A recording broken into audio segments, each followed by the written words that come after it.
What's up guys, balik sama gua Ray di Northwest Club. Jadi hari ini kita di Bandung nih, bareng Brandable. Kenalin dulu namanya siapa? Ini salah satu sahabat kita di Jakarta. Ketemu kita di kemana? Jakarta Trip Day. Jakarta Trip Day. Gara-gara event lah kita pokoknya ketemu. Event. Parah. Akhirnya kita ketemu di sini main. Janji mah udah lama. Janji udah lama, cuman dia baru Kepotong Covid. kepotong Covid baru bisa hari ini. Iya. Nyai kenalin dulu Oke. Nama saya Rulis Lesmana. Gua apa? Oh, kita bahas Jakarta aja. Oke, nama gua Rulis Lesmana. Gua store-nya di Bandung. Owner tadi. Iya. Owner. Owner dari apa tuh? Owner dari Brandable Staff. Iya. Kirain cuma tukang Saya biasa tukang panggul, pasir. Owner ya. Brandable udah berapa lama tuh? Brandable udah dari tahun 2016. 2016. Gila. Oh, 4 tahun. Berarti jalan 4 tahun. Terakhir kemarin buat buku ya? Buat buku? Oh, mau lihat bukunya? Nggak usah. Mau lihat? Kasih lihat dulu, kasih lihat. Ini tuh takutnya banyak yang beli loh. Ini dibeli apa gimana sih? Ya, jadi ya ini Isinya apa tuh? ini tips and trick cara berjualan. Tapi inti dari buku ini adalah ya history Brandable, lihat aja judulnya. Oke. Jadi ya sejarah Brandable start dari awal sampai akhir itu Di ada sini. di sini gitu. Tapi ini tidak dijual umum ya. Tidak dijual umum. Jadi untuk orang-orang tertentu aja gitu. Yang tahu-tahu aja. Yang tahu-tahu aja gitu. Iya. Gua selektif banget gitu. Karena yang baca belum tentu nyampe otaknya. Ini Bener nggak yang sih? baca ini jujur langsung pada belanja, dan belanjanya pun nggak dikit, bahkan sampai 15 juta gitu. Seller baru keren, cuman karena kita gak ada barang jadi sayang sekali ya. Berarti di buku ini ada sedikit kutipan Ada promosi. Kutipan promosi. Ada jelas. Jelas. Ada jelas. Jadi 2016 berapa? 16 ya. Langsung di pasar dulu apa gimana? Mau gua ceritain langsung dari nol. Ya boleh kalau mau diceritain tidak apa-apa. Backgroundnya dulu. Background Oke. Karena pribadi yang kita tanya beda-beda backgroundnya. Beda-beda ya. Mm-mm. Oke. Di buku pun kayaknya beda-beda. Di Gua buku belum kayaknya baca beda-beda. kan. Oke gini. Untuk pertama kali Brandable Staff itu Iya, pada tuh. tahun 2016. 2016. Sebelum kita terjun ke thrift shop, itu kita jualan brand new. Brand new-nya? Brand new-nya dalam artian bukan brand new barang kayak Supreme, Uniqlo, bukan gitu. Terus? Bukan barang original. Jadi kita jualan bomber. Bomber. Oke. Bomber pada zaman Jokowi mungkin. Oke, iya. Itu hits banget. Nah, Yang ada resletingnya ya? ada itu. Itu penjualannya sama sih keren abis. Gitu. Nah, makin kesini perkembangan zaman, dunia thrift shop itu mulai dilirik. Mulai dari lirik. Awalnya ngelirik itu gimana? Kok dari kan ini brand new nih. Kok bisa ke thrift? Nah, jadi dahulu kala itu Brandable Staff itu dipegang owner tuh ada dua ya, adik. ada dua? Ada dua. Gua Lusmana sama adik gua Dwi Ayu Julianti. Oke. Jadi sebetulnya pemilik pertama itu adik gua. Oke. Nah, dia jualan bomber Online habis dulu, itu- online. Oh, online, pasti online. Kita Iya. belum punya store offline. Oke. Uang kita masih minim dong. Iya benar. Nah, setelah 2016 itu kan kita jualan apa? Bomber. Menjelang 2017, menjelang awal 2017 kita adik gue tuh jualan hot pen. Tapi second. Oke, Dia udah jalan-jalan thrifting gitu. Berarti thriftingnya ke market perempuan dulu ya? Makan perempuan dulu. Iya. Tapi tetap followers ya. Kalau Brandable itu keren. 50-50. Cowok 50, cewek 50. Sebenarnya market perempuan sih yang lebih enak sih kayaknya. Makan perempuan yang lebih enak. Iya nggak sih? Betul. Parah. Nah, mulai awal 2017 Iya. nah ini mulai awal mula Brandable Staff fix di thrift shop. Berarti barengan kan 2017 tuh SW Sen Waterspoon juga baru naik tuh naikinya. Iya, itu. Jadi ceritanya adik gua tuh bangkrut Di online. di online. Di bomber, di hotpants. Iya, pokoknya di Oke. online bangkrut. Dalam artian habis uangnya nggak tahu kemana. itu pada tahun 2017 awal. Nah, kebetulan gue itu anaknya tuh anak traveling banget, anak hiking, anak motocross gitu. Ini awal mula berdirinya brand Ebostop di TikTok Gede Bage ya. Jadi waktu itu adik gue bangkrut, terus gue juga uang nggak ada. Kagak ada uang gue cuman di saku itu 3 juta. Adik gue itu di sakunya cuman kurang lebih di 5 juta. Nah, suatu ketika di rumah nih ceritanya. Kita jauh banget flashback ke belakang. Iya, flashback.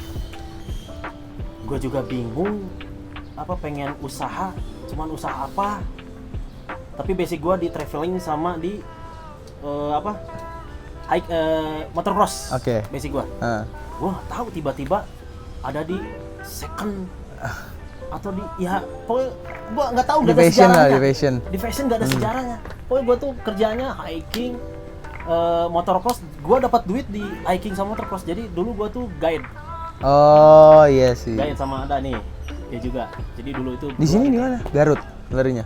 Enggak, gue guide di gunung Jawa. Mau di Semeru, mau di mana.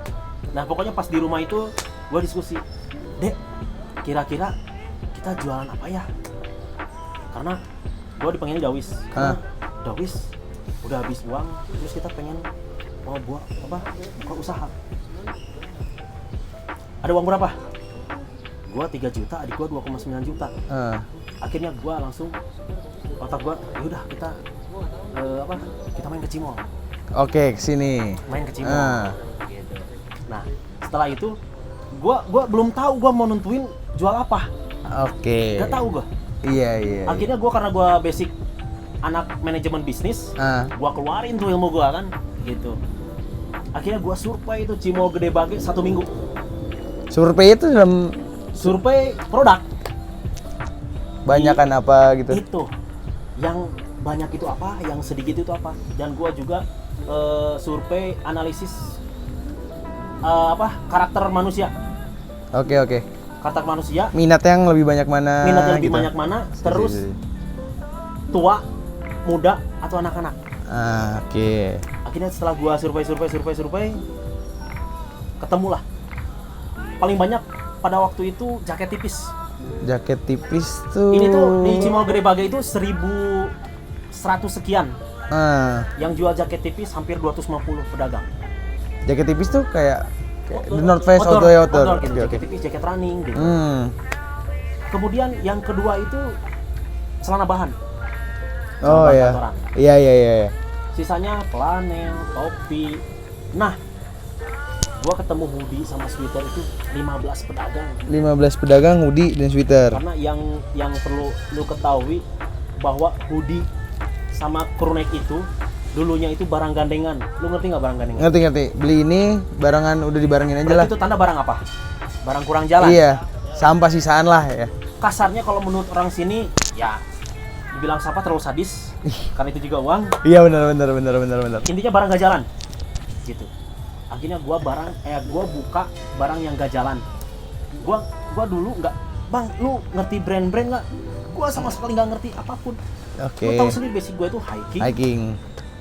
Ya harusnya tuh malah jaket tipis sih yang lu mainin kalau emang lu ngerti hiking ya kan? Cuman lu beraninya gua langsung buka hoodie sama crewneck.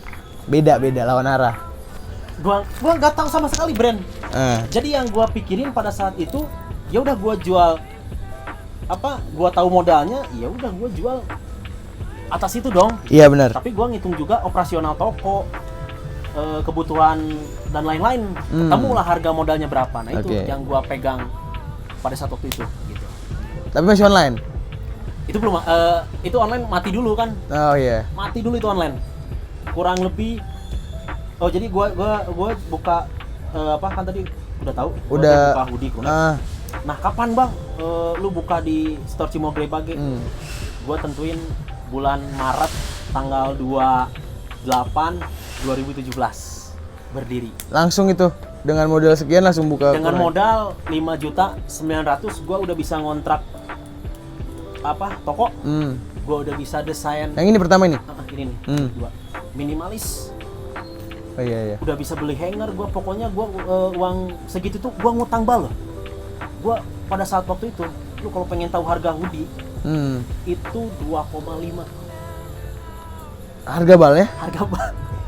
Korea, Jepang. Jepang Korea 2.500.000. Serius? Serius. Gila. Jauh sekarang ya. Jauh. 3 kali lipat. Oke, kita lanjut. Jadi dulu itu bal hoodie ini, sweater ini, gue bisa ngutang loh. Iya.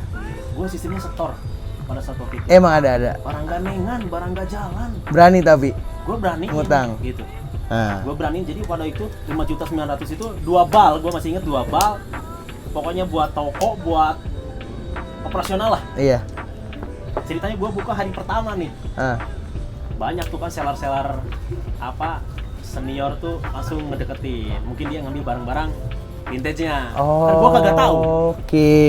Kan gua kagak tahu. Iya, Ada Tommy Hilfiger gua juga nggak tahu. Iya, benar. Ya pada saat itu mungkin ada Versace kayak Iya. ada Gucci, gua kagak tahu. Yang penting gua jual. Laku aja. Udah laku aja. Iya. Gitu. Seiring berjalannya waktu, ternyata barang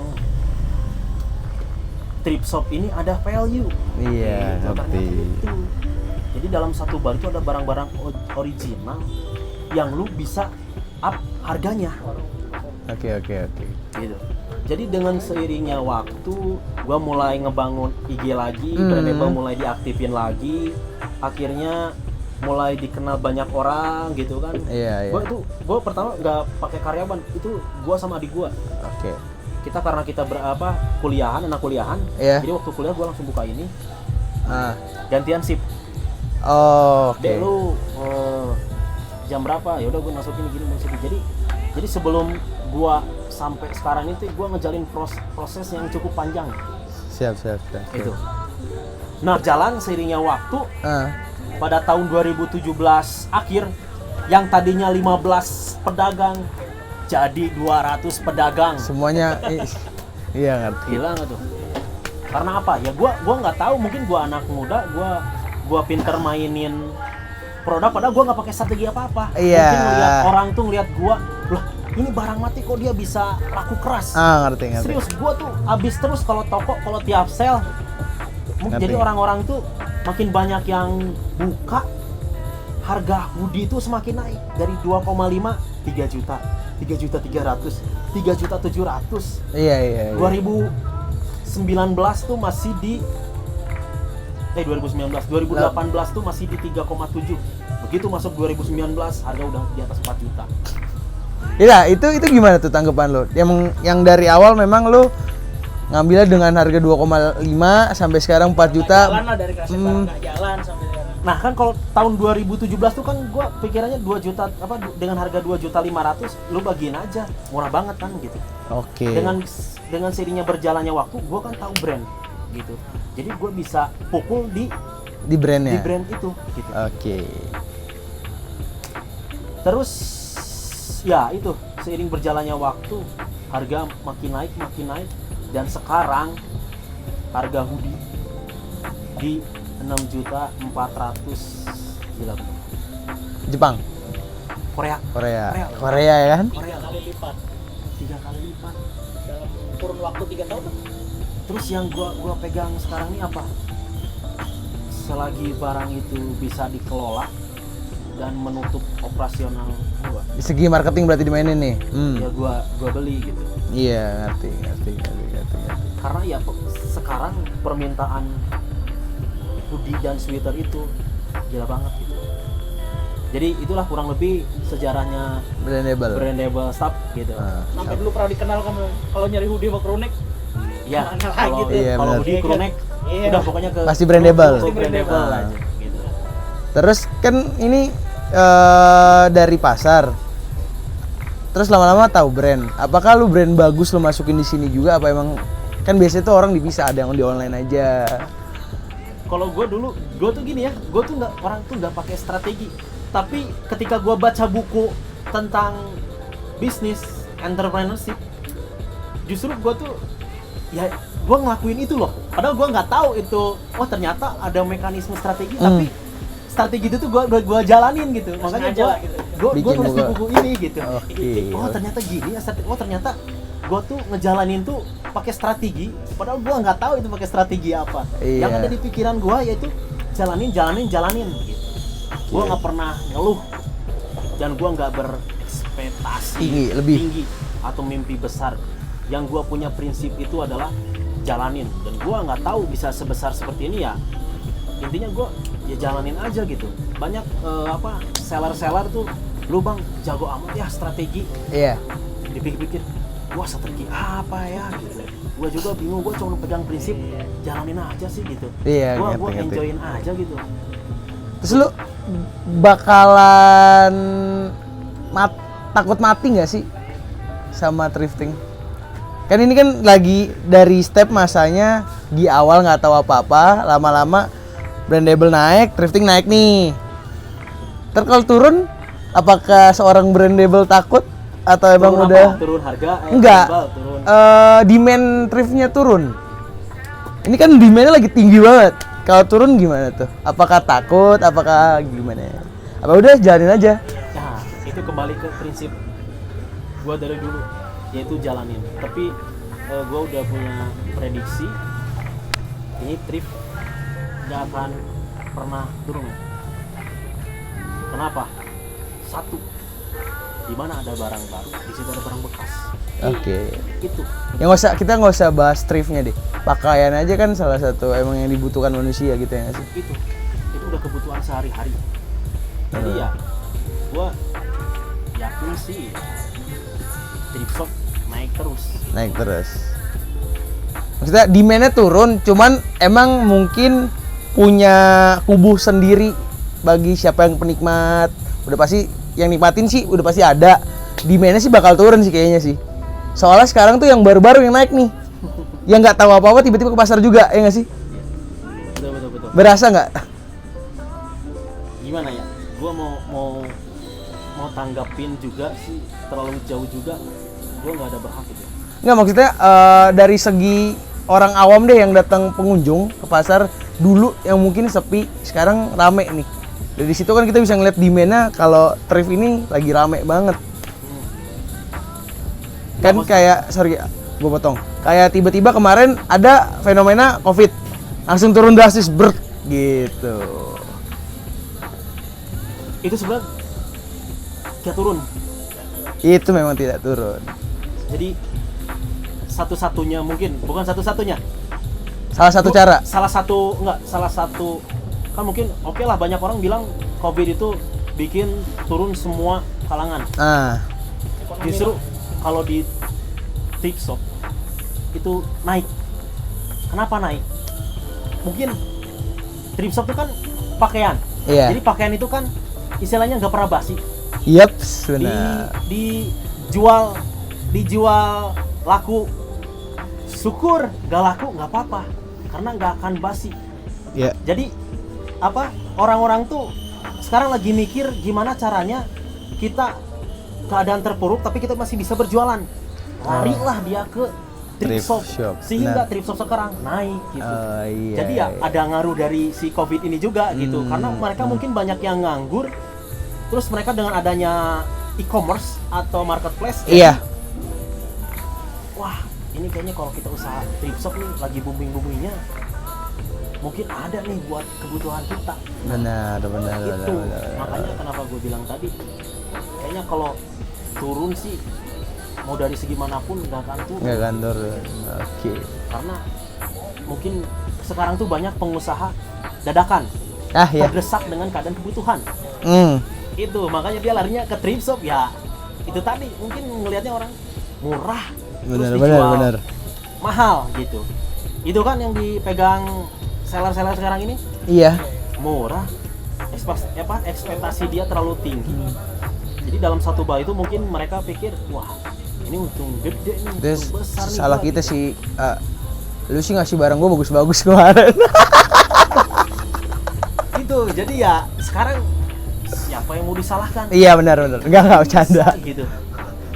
Jadi ya sekarang kita ngikutin arus saja deh, kita Iya. ngikutin kalau itu barang masih bisa dimakan Diolah lah ya. diolah, silakan dibeli. Tapi kalau sulit lebih baik jangan gitu. Karena Oke. kebanyakan yang terjadi sekarang dia cuman ada kemarin ada orang Bandung curhat gitu ke gua dikasih salah kode.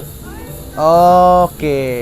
Jadi dia karena dia nggak tahu pengetahuan, nggak tahu ilmu, dia nggak banyak bertanya, Iya. sehingga dia ya mau aja di tanda kutip dibodoh-bodohi. Gitu. Dikasih beda kode. Pas begitu dia buka tuh kode, dia langsung nangis. Dia ngelamun. Ternyata tidak sesuai ekspektasi. Iya. Begitu nanya ke gua harganya, itu mah barang ini, harganya juga segini. Dia langsung lesu. Kasihan gue juga. Cuman ya mungkin itu sebagai pengalaman dia. Iya. Karena Ekspektasi dia di awal terlalu tinggi kali itu. karena ya itu, karena pengalaman itu adalah guru yang paling berharga. Iya benar. Momen sih yang harus dilewatin gitu ya. Itu. Benar. Gitu, jadi intinya ya Brandable ngejalanin segala sesuatu aktivitas itu dengan enjoy, dengan santai. Kita nggak harus target kah, kita harus down dengan kondisi seperti itu. Oke. Kita punya prinsip satu tadi, jalanin, Jalanin. udah itu kelar gitu. Kan gini, kalau sekarang kan thrift shop banyak yang muncul nih. Lo kan termasuknya di pasar nih. Apakah misalkan lu ngasih harga lu sejauh ini murah banget, ya kan? Lu takut nggak kalau misalkan lu naruh harga gede bakalan nggak laku? Karena kan kiri kanan pasar juga nih lingkungannya. Kalau lu kasih yang gede, takutnya orang bisa cari yang di sebelah gitu tuh. Kalau menurut gua itu tuh udah nggak asing, udah biasa. Udah biasa. Lu pasti nggak mungkin order atau nanya di satu akun satu Iya. pasar. Pasti lu gue yakin itu lu survei. Lu pasti cari yang termurah. Itu udah Manusiawi lah ya. udah manusiawi, udah hukum alamnya seperti itu. Lu cari kesana kesini, oh dapat yang paling murah tapi barangnya jelek. Iya. Lu cari kesini barangnya bagus tapi mahal. Lu pilih Oke. mana? Yang murah sih pasti. Yang murah bagus. Ah. Semua orang gue yakin itu pasti. Iya. Benar. Mau itu. Cuman kan ya sekarang tergantung. Ya ada harga, ada kualitas. Benar. Pegang lu di situ. Kalau lu pengen harga murah, ada kualitas, Cari sendiri. lu mending buka hal sendiri aja. Iya. Gambling sendiri gitu ya kan, nggak deg-degan sendiri. Pesan sana di luar baru lu bisa gitu. Baru kalau udah dapat jelek curhatnya ke Brandable. Baru kalau ada yang jelek baru curhatnya ke Brandable Karena gitu. itu emang udah ya, image itu sebagai pakar. Jadi image Brandable itu ya udah, gua walaupun harga naik nih ya, gua tetap kasih harga murah. Karena itu gua pegang dari dulu gitu. Barang murah gua bukan berarti barang murahan. Iya. Banyaklah testi. Mungkin kalau ada beberapa yang mungkin bisa dikatakan ngejelekin Brandable, ya mungkin itu ekspektasi, kembali lagi ke ekspektasi dia terlalu tinggi. Mungkin dia kira wah nih institusi semua nih, champion semua nih, digi semua nih gitu kan. Jadi itu banyak yang harus digali lagi di thrift shop ini, karena bermain di thrift shop ini tidak mudah. Banyak lika-liku yang harus dihadapi lah sampai bisa bertahan pun sudah syukur. Bertahan pun syukur ya. Buat makan besok tuh udah syukur tuh. Udah syukur, apalagi buat nyiptain sesuatu gitu. nyiptain sesuatu. Tapi dia bisa nyiptain dari 1 2 nih ya, 2 3 4 5 udah banyak. Ya, dan sekarang 2020 Brandable udah 8 toko, dan insya Allah bulan Agustus nambah 4 lagi Di mana? Di sini. di Cimojo. Iya, kemarin cerita pengen buka di Jakarta. Gitu. Tapi gua udah fix buka di Yogyakarta. Di Jogja udah fix. Jogja, udah. Itu cabang luar kota. Melepakan sayap tuh. Melebarkan sayap gitu. Walaupun emang persaingan sengit, tapi gue punya prinsip ya rezeki pertama udah ada yang ngatur. Udah ada ngatur. Terus channel Brandable juga tidak sedikit kan gitu. Iya. Dalam artian Pede lah ya. Dalam artian supplier. Oke. Mimpi ke depannya? Apa tuh buat Brandable? Mimpi kedepannya kita mau buat store offline besar Di luar pasar ya. di luar pasar. Itu mimpi besarnya. Cuman sekarang kan jalanin proses. Iya. Nih gue mau nanya satu yang penasaran orang sih. intinya. Lagi masa pandemi, ya kan? Bermunculan lah orang-orang yang tadi kata lo entrepreneur dadakan. Entrepreneur dadakan. Kan? Banyak bermunculan lah paket usaha. Kenapa lu nge-cut paket usaha lu? Aneh. Lu nge-close gitu. Orang nyari ke gue gila. Iya, itu gimana tuh? Ada dulu. Oh, ya, itu tadi Pencetus. sempat mau gua bahas juga. Jadi karena brandable itu tidak sebentar di dunia thrift shop. Yups. Yang namanya pengusaha itu harus ada tarik ulur. Oh, Paham gak lo? Ngerti? Buat menstabilkan harga. iya. Ngerti. Tuh, intinya di situ. Karena sekarang harga mungkin udah nggak terkontrol. Harga udah nggak kekontrol karena brandable itu ibarat kata pencetus Paketan. hoodie dan crewneck jadi berlian. Iya, benar. Jadi kita harus mundur dulu nih. Oke. Karena keadaan pasar sekarang sudah tidak kondusif. Lu nggak mentingin barang, harus lu juga mentingin zona semua situasi ya. Lu nggak mikirin duit aja. Itu. Oke. Karena brandable itu tidak gua pribadi, gua tidak egois. Brandable tidak egois. Gua pasti memikirkan orang-orang yang di belakang gua. Sempat ada beberapa seller besar bilang ke gua nggak mau barang yang selain dari lu. Pokoknya gua mau barangnya dari lu. Padahal udah gua suruh, lu bisa kesini. Dia jawab enggak. Yang sekarang gua pegang reseller yang tetap ke gua, itu kurang lebih ya seller-seller besar. Iya. Tapi gua nggak bisa sebutin siapa namanya. Pokoknya mah gua pasti ngutamain mereka karena mereka udah ngasih kepercayaan. Tapi gua nggak naikin harga. Ngerti. Ini harga naik loh, tapi gua Balance. gimana caranya gua bisa ngasih lu harga normal. Iya, oke. Makanya gua kemarin ngumpulin seller-seller itu, yaitu tujuan utamanya yaitu supaya bisa menstabilkan harga gitu. Dan tidak semua bisa masuk karena brandable juga selektif. Dalam artian lu seller besar, lu seller kecil nggak ada. Jadi kita tetap selektif. Jadi takutnya kan udah gua kasih barang borongan lu, Iya. terus lu malah ngasih ke orang lain dengan harga murah. Ngerti. Itu namanya lu rugi gitu. Iya, Kebanyakan ngerti. seperti itu. Nah, itu nanti yang menjatuhi harga gitu. Iya, oke. Intinya Ngerti. gua pasti care terhadap lingkungan sekitar gua. Siap. Apalagi yang dekat-dekat sama gua. Berarti ini kalau diikat bakal ada lagi nih berarti ya. Bakal ada. Mungkin lagi disiapkan atau gimana. Kan tadi tarik ulur. Ya, iya. Ini lagi ditarik dulu.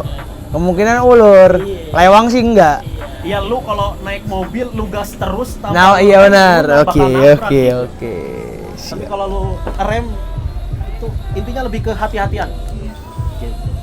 Tapi keren sih. Maksudnya kirain gue tuh dia bakal jawab, orang gue punya toko, ya gue jual sendiri aja mendingan. Ya lagi pandemi, iya kan. Gimana, ya kan? Ternyata dia tuh dalang gitu, dia mainin boleh. Keren loh, keren. Siklusnya lah. Out of the box jawabannya, sumpah. Parah. Mengatur siklus.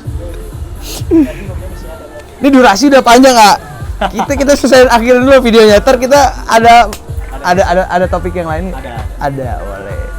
Jadi mungkin buat video history brandable kayak gini.